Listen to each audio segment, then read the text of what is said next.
Good morning, family. This is Aunt Beth. Welcome to my lamppost. So, I want to talk about finances and provision in the end times.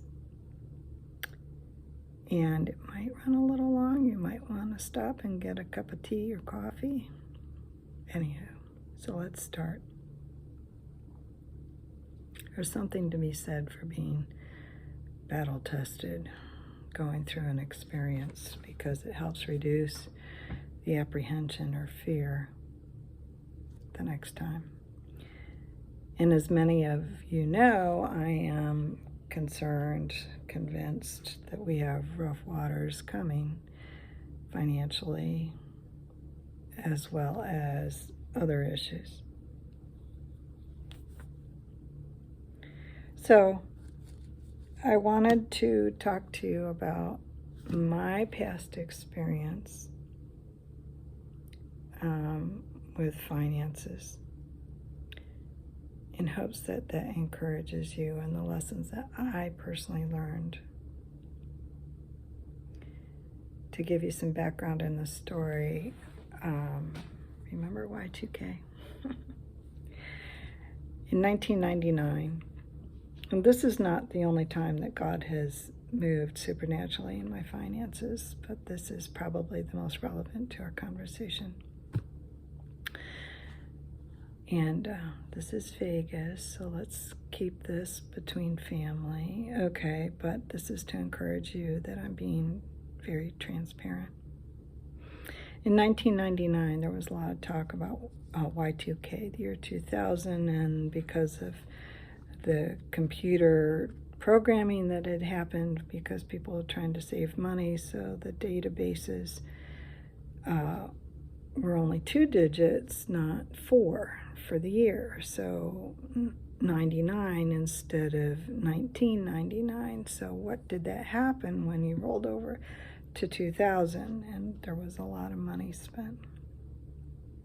But there was also a lot of fear-mongering about, oh, we're going to lose power, everything's going to go down, da-da-da, da-da-da, you know. I'm like, okay, what do I do with this? Well, at that time, it's customary for me to spend New Year's Eve and New Year's Day fasting and in with the Lord. So at the beginning of 1999, he spoke to me and said, when you go to the grocery store, I want you to buy 2 of everything that's on your list and put the second away. I'm like, ooh, Y2K is going to really happen. Now, it didn't, or the impact of it. But I was obedient to what he said. So I interpreted it incorrectly, but I was obedient to what he said. So I bought 2 of everything. And in April, on tax day of that year, I was downsized from my job, lost my job. And that's pretty scary. Got a mortgage, got, bills. So, and during that time, the Lord said, I don't want you to go on unemployment. Oh, my mother was so mad. My mom was so mad at me. But I didn't. I was obedient. Now, it didn't mean I sat on my butt. That meant, I went back to school, applied to,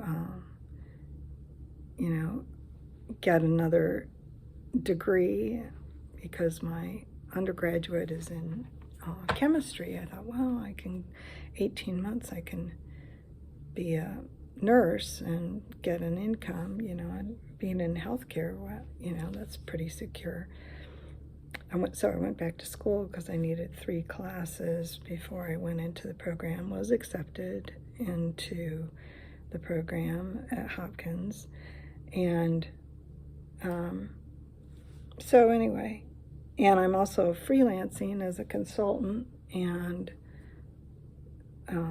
chewing through my savings on a really strict budget. That was such an amazing year, 15 months. Who knew? You know, God knew, but I didn't know how long it was going to be. That was such an amazing year in the presence of God, and a huge watershed for my life, because I started organizing medical missions trips, and I started meeting people and traveling, you know, once I had a job, you know, on missions trips. And that's how I got my 2 kids, you know, and raised them through high school, college, you know, grad school, wedding, you know, the whole 9 yards. But it never would have happened if I hadn't had that extreme break. And at the time when I lost my job, I had been working like 60 or 70 hours a week. I was exhausted. First thing I did was go home and sleep.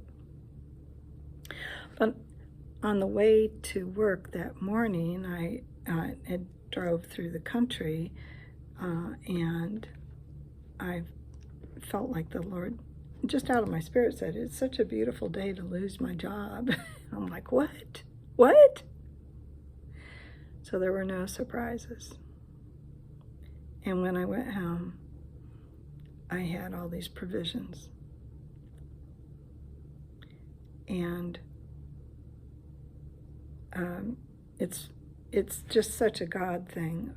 The wonderful stories that happened out of that time, in the sense that the morning I got my first paycheck, I was in the shower and getting ready for work, and my shampoo ran out. Now that may sound like a small thing to you, but I realized then, for the first time, that bottle of shampoo had lasted me an entire year. An entire year. That bottle of shampoo had lasted me an entire year. The just wonderful provision of God. But when I think back on that time, when you're going through it, it's kind of scary, okay? But then I learned to get into the presence of God for His protection and His provision. So bottom line, I'm going to try and summarize. You can either prepare out of fear, or you can prepare out of faith. Okay? Now, if you know, but I was doing what I believed that the Lord had told me to do. I guess wrong as to why, but I was obedient to the Lord.